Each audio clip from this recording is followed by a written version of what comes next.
Have you ever thought that you can build an entire coding project just like the one showing the screen, where you snap up your food and AI gives you the breakdown of nutrients and calories in your food? You give a math problem and AI solves it for you, and you just need to upload the picture and give the prompt to AI. So you can build this app yourself. That will be a real coding project, and we will build it using Claude Code and Flutter. So for that, you need to have Claude Code installed. I will put a link in the description, and similarly for Flutter installation, I will also put the link in the description. Open your browser and search for Google AI Studio.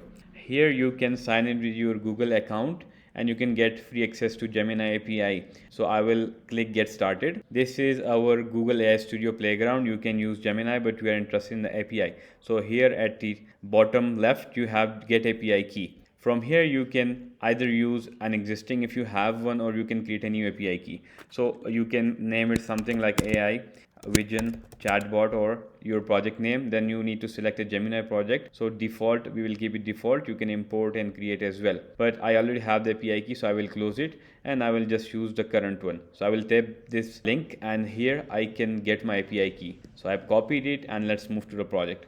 I have created a directory with the name AI Vision Chatbot, and I have opened that directory in cursor. Here the first thing we need to do is initialize Claude. So it will initialize the Claude Code project, and now we need to add the first file, which is Claude.md file. So this is basically the memory for this Claude Code. It will read this file before giving any response. So this file contains instructions. I've already written these instructions, so I'll just copy and paste it. So this is the name of the app, and this is AI Vision Chatbot. Then we have the app description, like what it will do and what it is. Then we also have mentioned the tech stack, some other instructions, how it should handle the API key, because API key is one of the most sensitive things to look at, and it should be stored securely. So it's in the front end, but it's good practice. We have given some instructions for it. Then we also have the architecture and the code style and some workflows. It can run these commands. Similarly, before editing, it need to read these files and the scope of the work. There are also features that can be added in future, so it will keep this open. The app will be scalable with some other features, and when it's in doubt, it should look at these three instructions. So that's how it works. And the API key here, it's a good practice on front end, but API key is ultimately secure when you store it on a server. So we have Claude.md ready. Now we need another MD file for specification. So I will just call it spec.md, and here I need to paste instructions that will contain the specifications of the app in detail. I already have the specification instructions, so I will just paste it here, and these are detailed instructions. You can see it says what the app specification are. It should be able to take photo from camera or gallery, and similarly what is this thing. And then if you want to refer to text, so go to this Claude.md file. It contains instruction. For UX, we have also listed some instructions that it will follow, and these are suggested prompts that will show on the chat screen. And then how the networking will be done. This is the API that will be called, and the key will be passed here. That's the request body shape. It's more kind of the technical work and how our app will interact with Gemini API.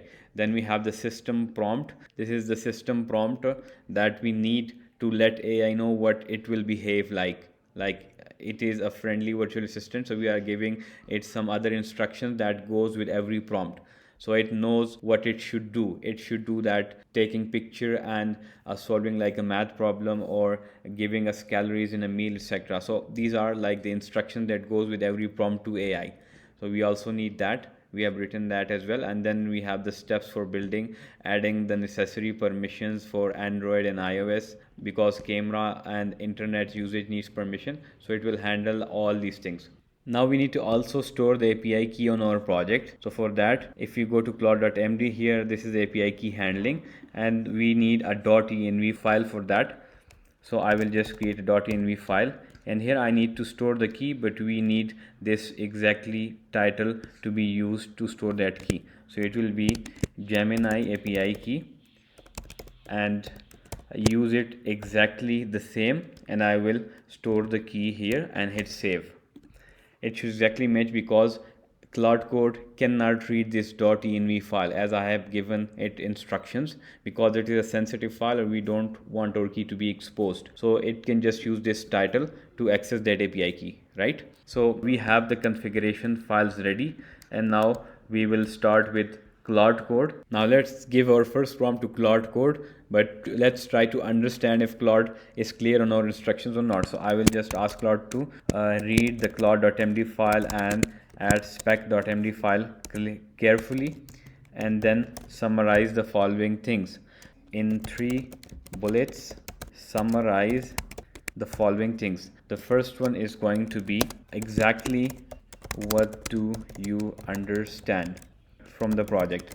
So that's going to be the first thing is going to answer, so that we can check if it is clear on that or not. And the second will be what 3 packages are used in the app and what each one does, so we are clear that it is getting our instructions or not. And the third one is going to be if there is any ambiguity or something that Claude is not clear at. Is there something you are not clear at? So these are the 3 things it shows answer first. Don't write any code yet, just hit enter, and let's see if Claude is good to go with the coding, or it needs to be clear on some things.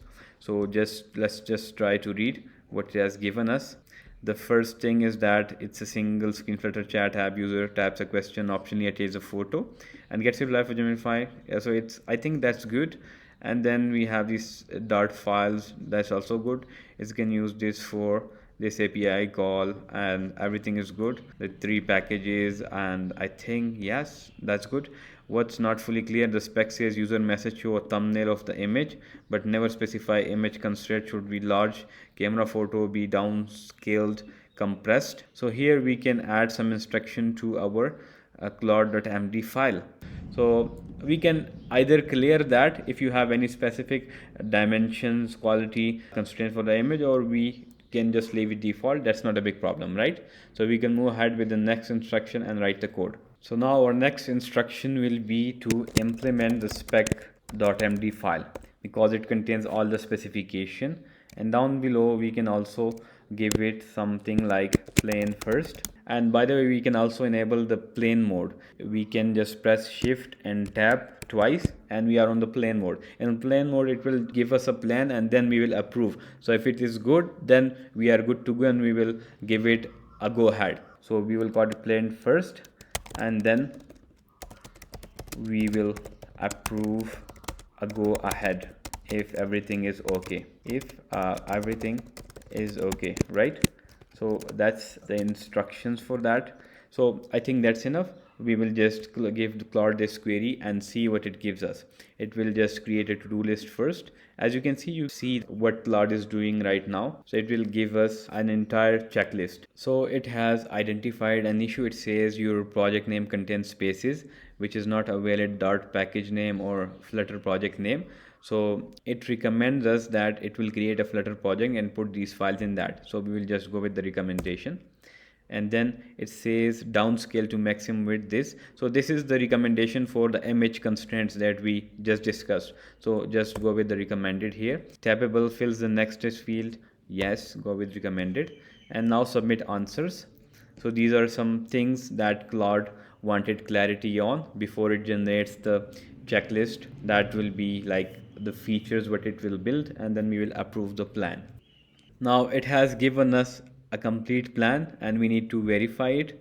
So I will just go at the top, and here it says this is your implementation plan, right? The working directory contain these files, and it says no Flutter project exists. It will build all these things, right? That's okay. Then it says that decisions confirmed with user, right? These are the things that we just answered. Then step by step it will scaffold the project, it will create the project, it will add these dependencies or packages that we asked for. It will also include this .env file and the assets that we need to pick that key. Then we have the environment setup, platform permissions for Android and iOS. Then we also have this Gemini service class that we will use to interact with the Gemini API, the chat page and the UI things. So you can read that. This is a bit technical, but you don't need to worry. So it's good, it's all okay, and we can just move ahead with the approved plan. So it also says verifications, and then the other things, risks. Flutter create dot will not override the existing .env, but it will create its own .ignore, and then we can approve these edits manually. So Claude will do changes and we can either accept it manually or just auto accept edit. So let's go with this option without any hassle, and it will now implement all these features for us. And now here it asks for a bash command to be run. Yes, you can run this command, no problem. So it has given us these features that it is working on: scaffold Flutter project, configure spec.yml. So these are all the steps that we just reviewed and approved. So yes, we want to proceed ahead. And here it wants to run another command and give permission. Yes. So it has completed lots of steps and now it needs permission for this command. Yes.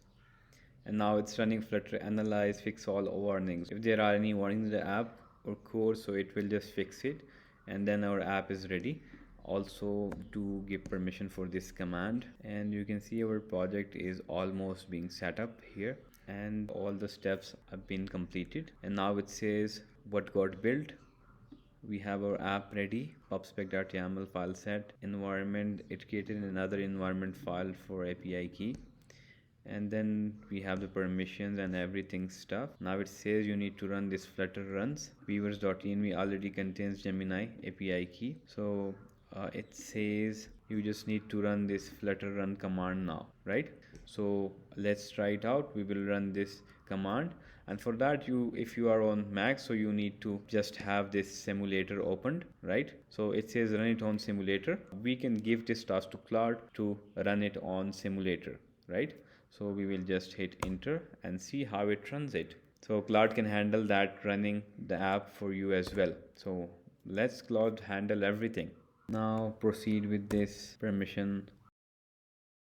Now it says Xcode build started, and let's see if it has been run on the iPhone simulator or not. It says app is live, and you can see it has been run on a simulator. This is the app that we were trying to build, and it is just a one screen as we gave instructions to that Claude. And then you can see, hi, I'm Snap Genius, ask me anything. These are the suggestions, right? We can attach a picture from here and we can send it here. So if let's say what's in the meal, for that we need to attach a photo, right? So we may not have any photos in that, but what we can do, I will just run it on Android, real Android device, and will share how the app works with you guys. Now the app has been built on real device. You can connect real device to your laptop and ask Claude Code to run it on real device. And now we can select one of the options given above, or we can write our own prompt. So let's check a meal. I will pick a picture from my gallery. You can also take picture using camera, and you can see it's showing here as per instructions. And now let's ask what's in the meal, or just give me breakdown of calories and nutrients in the food. So we will just give it this prompt and let's see what it gives us in the food. How the app performed, it's working or not. We will just wait, and woo, it worked. This looks like a delicious savory omelette, and then the calories approximation, proteins, fats, carbs, etc. So that's very nice app. You can see we have built it without writing the code. We gave those instructions to Claude Code and it just executed those, and we have an app that non-coders can build as well. Also, let's try a math problem. So explain this math problem, and now I will just pick a math problem image from the gallery, and let's ask it explain this step by step. The interface is good, you can update it. You can see we have this step-by-step solution of the math problem. So the app has been built perfectly fine.